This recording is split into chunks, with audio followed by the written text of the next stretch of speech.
సద్దాం హుసేన్ ఒక సాధారణ రైతు కుటుంబంలో పుట్టి లా చదువుకొని కమ్యూనిస్టు పార్టీలో చేరి ఆ దేశానికి ప్రధానికి ఎదిగాడు.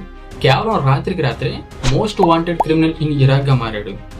సద్దాంకి ముందు, సద్దాంకి తర్వాత ఇరాక్ దేశం ఏమాత్రం అభివృద్ధి చెందలేదు. కేవలం సద్దాం హయాంలో మాత్రమే అభివృద్ధి చెందింది. సద్దాం ఇరాక్ దేశాన్ని కేవలం 13 సంవత్సరాల్లోనే సెకండ్ లార్జెస్ట్ ఆర్మీగా తీర్చిదిద్దాడు. దేశాన్ని చాలా అభివృద్ధి చేశాడు. కానీ అభివృద్ధి వెనకాల చాలా రక్తపాతాన్ని సృష్టించాడు. ఇరాక్ ఇలా అభివృద్ధి చెందడం చాలా దేశాలు జీర్ణించుకోలేకపోయింది. అమెరికా అయితే ఎక్కడో దాక్కున్న సద్దాంని జుట్టు పట్టుకుని బయటికి లాగి మరి తను ప్రధానిగా ఉన్న దేశంలో తన న్యాయస్థానం ముందే తనకి ఉరిశిక్ష విధించింది. వై? ఎందుకు? ఈ వీడియోలో మనం క్లియర్గా మాట్లాడుకుందాం. పైగా సద్దాం బయోగ్రఫీ అనేది చాలా పెద్దది, చాలా డీటెయిల్స్ ఉన్నాయి. సో అన్ని డీటెయిల్స్ మాట్లాడుకోకుండా కొన్ని డీటెయిల్స్ మాట్లాడుకున్నా సరే వీడియో చాలా లెంత్ అయిపోద్ది.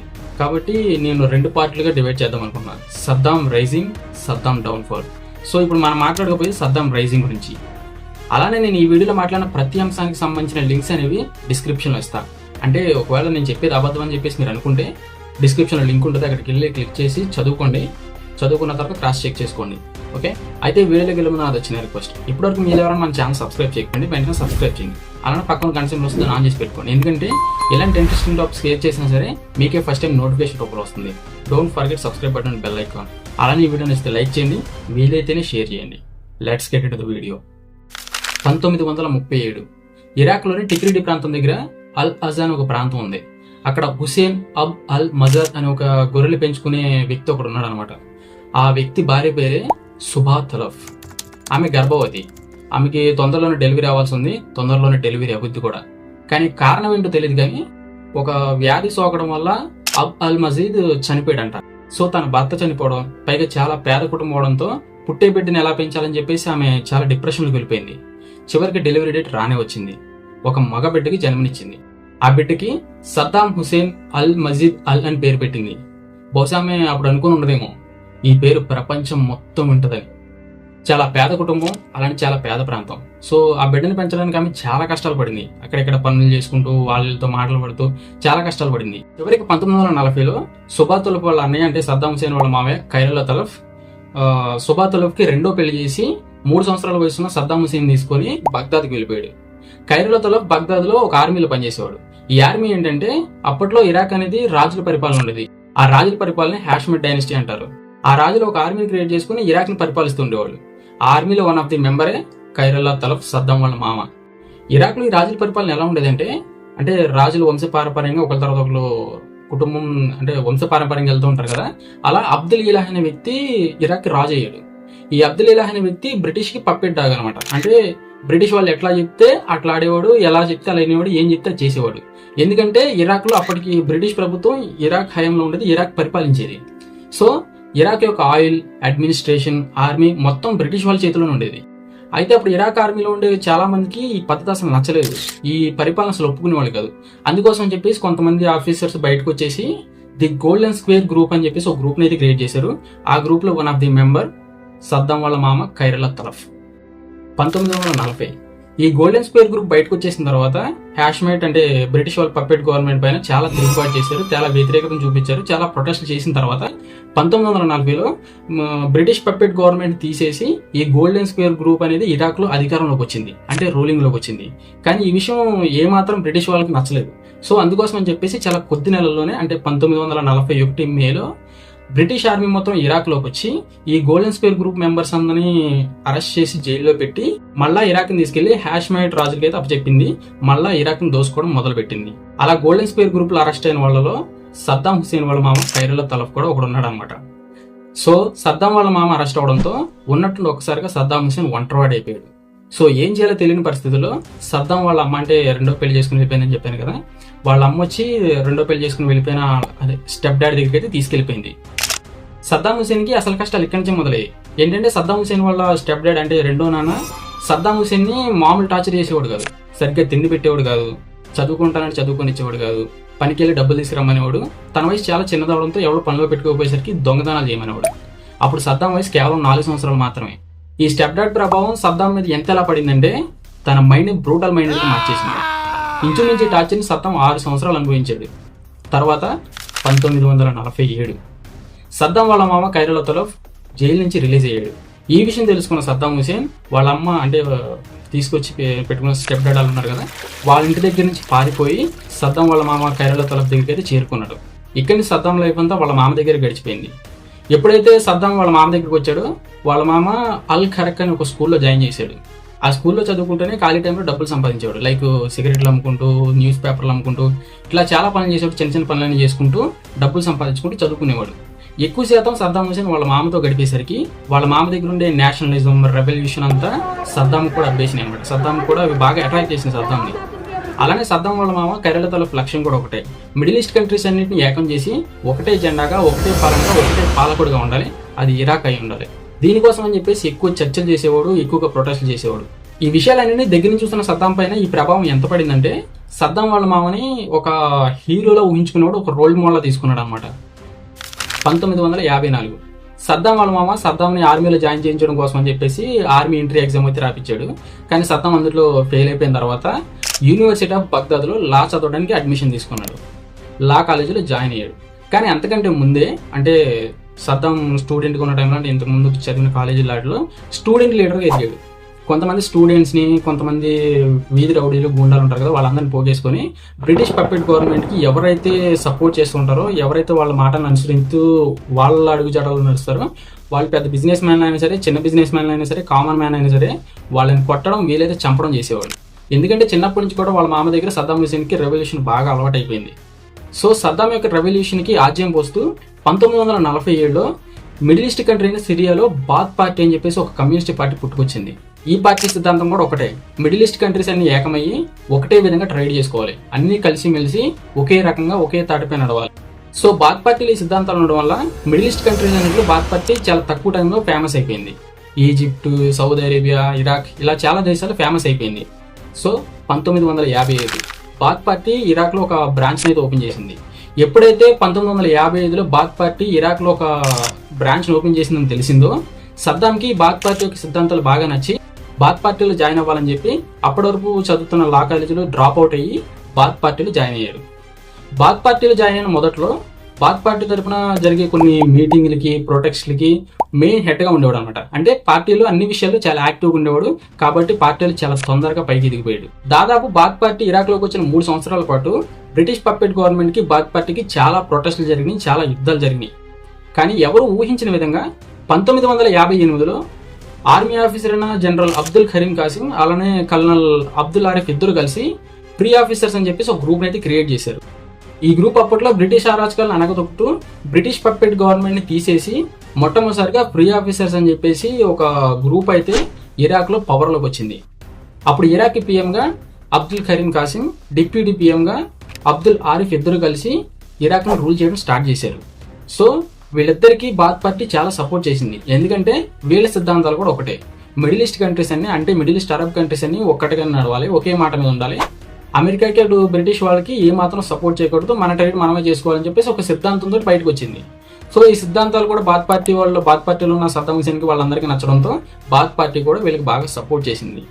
సో ఇదేలా ఉంటే అనుకోకుండా అబ్దుల్ కరీం కాసిం సోవియట్ యూనియన్తో చేతులు కలిపి ఆయిల్ అండ్ ట్రేడ్స్ పైన, అగ్రిమెంట్స్ పైన సైన్ చేశాడు.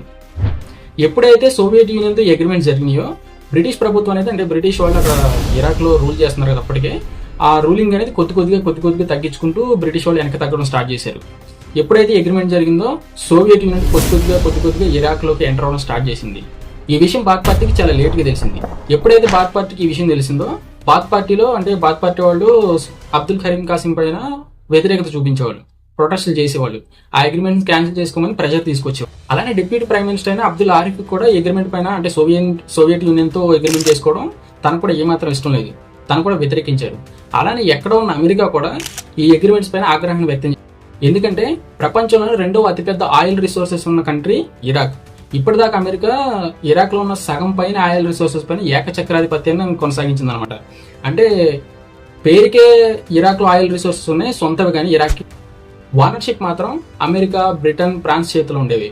వాళ్ళే ఇక్కడ ఇరాక్లో ఉన్న ఆయిల్ అడ్మినిస్ట్రేషన్ ఇట్లన్నిటిని కంట్రోల్ చేస్తూ ఉండేవాళ్ళు అనమాట. అంటే ట్రేడ్ చేసుకుంటూ చాలా తక్కువ కొనుక్కొని వాళ్ళు లాభపడుతూ ఉండేవాళ్ళు.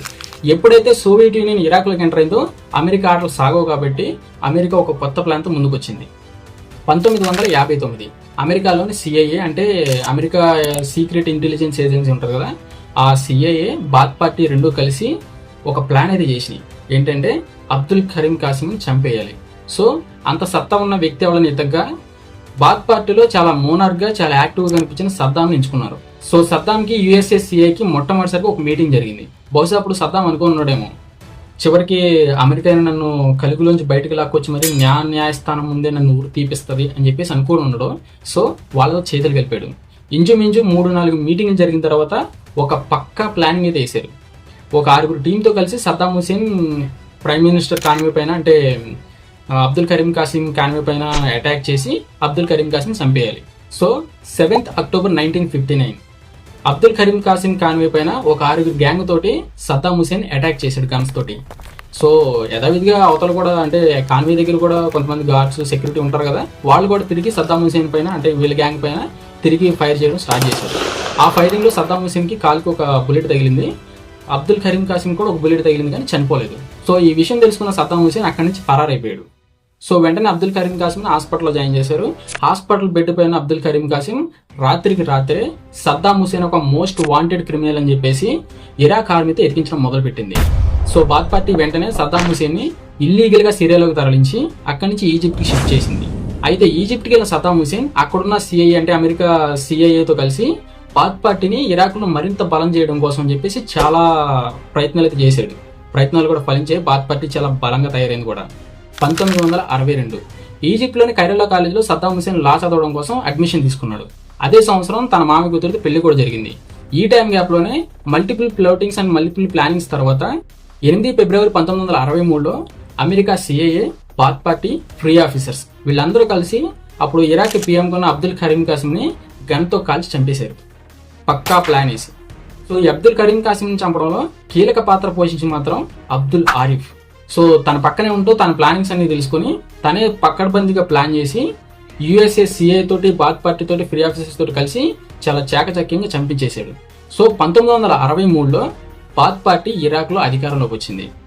సో బాత్ పార్టీ తరఫున ఇరాక్కి పిఎంగా అహ్మద్ అల్బకర్ని చేశారు. ఈ అహ్మద్ అల్బకర్ సద్దాం హుసేన్కి రిలేటివ్ అనమాట. పార్టీ ప్రెసిడెంట్గా అబ్దుల్ ఆరిఫ్ని ఎన్నుకున్నారు. సో ఎప్పుడైతే బాత్ పార్టీ ఇరాక్లో అధికారంలోకి వచ్చిందని తెలిసిందో సద్దాం హుసేన్ ఈజిప్ట్ నుంచి ఇరాక్ వచ్చేసాడు 1963లో. ఈజిప్ట్ నుంచి ఇరాక్ వచ్చిన సద్దాంకి బాత్ పార్టీ ఇంటెలిజెన్స్లో ఒక హెడ్ పోస్ట్ అయితే ఇచ్చిందనమాట. అంటే దేశవ్యాప్తంగా కానీ ప్రపంచవ్యాప్తంగా కానీ బాత్ పార్టీ తరఫున ఏమన్నా రెవల్యూషన్ జరుగుతున్నాయా, అగేనిస్ట్కి ఏమన్నా న్యూస్లు తెలుస్తాయని చెప్పేసి తెలుసుకోవాలి, తెలుసుకున్న వాళ్ళని వేసేయాలి. సో ఈ పోస్ట్ అయితే ఇచ్చింది.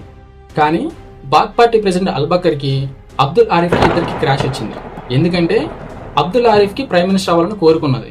సో అది కాకుండా అల్బకర్ని ప్రైమ్ మినిస్టర్ చేశారు. అబ్దుల్ ఆరిఫ్ ప్రైమ్ మినిస్టర్ అవ్వాలంటే అల్బకర్ని తీసేయాలి.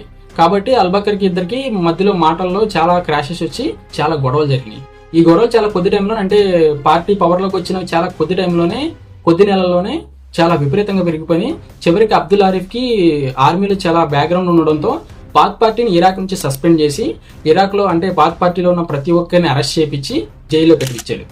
అప్పుడు మళ్ళీ బాత్ పార్టీ ఇరాక్లో అజ్ఞాతంలోకి వెళ్ళిపోయింది.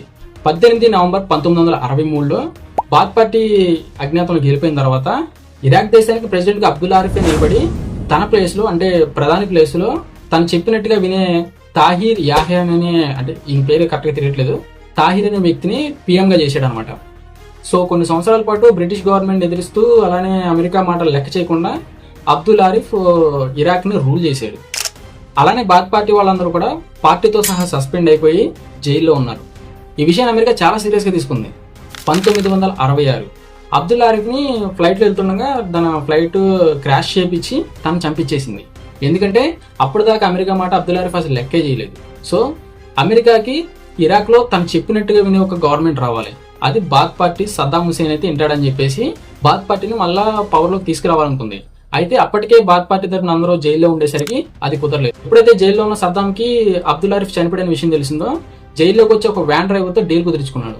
నేను నీకు పైసలు ఇస్తాను, నువ్వు నన్ను బయటకు తీసుకెళ్ళి నన్ను బయట వదిలిపెట్టేసి అని చెప్పేసి ఒక డీల్ కుదుర్చుకున్నాడు. అలా వ్యాన్ డ్రైవర్తో కలిసి జైలు నుంచి ఒక రోజున తప్పించుకున్నాడు. జైలు నుంచి తప్పించుకున్న వెంటనే వెళ్ళిపోయి బాత్ పార్టీని నిలబెట్టేసి బాత్ పార్టీలో ప్రెసిడెంట్ కింద అయిపోలేదు, చాలా పకడ్బందీగా ప్లాన్ చేశాడు. ఎప్పుడైతే జైలు నుంచి తప్పించుకున్నాడో తన సొంత ఊరైన టిక్రిటీకి వెళ్ళిపోయి అక్కడి నుంచి అమెరికాకు ఒక లెటర్ రాశాడు. మళ్ళీ బాత్ పార్టీ ఇరాక్లో అధికారంలోకి రావాలి, అధికారంలోకి రావాలంటే అమెరికా సహాయం చేయాలి, సో మీ సహాయం కోసం ఎదురు చూస్తున్నాం అని చెప్పేసి అమెరికాకి సద్దాం ఒక లెటర్ రాశాడు. అలా 2 సంవత్సరాల పాటు టిక్రిటీలో ఉండి మిడిల్ ఈస్ట్ కంట్రీస్ అని అన్ని అరబ్ కంట్రీస్ అన్నిటితో చేతులు కలిపి 1968 జూలైలో మళ్ళీ బాత్ పార్టీని ఇరాక్లో పవర్లోకి తీసుకొచ్చాడు. ఈసారి ఈ బాత్ పార్టీ ఇరాక్లో పవర్లోకి రావడానికి కీలక పాత్ర పోషించాడు సద్దాం హుసేన్.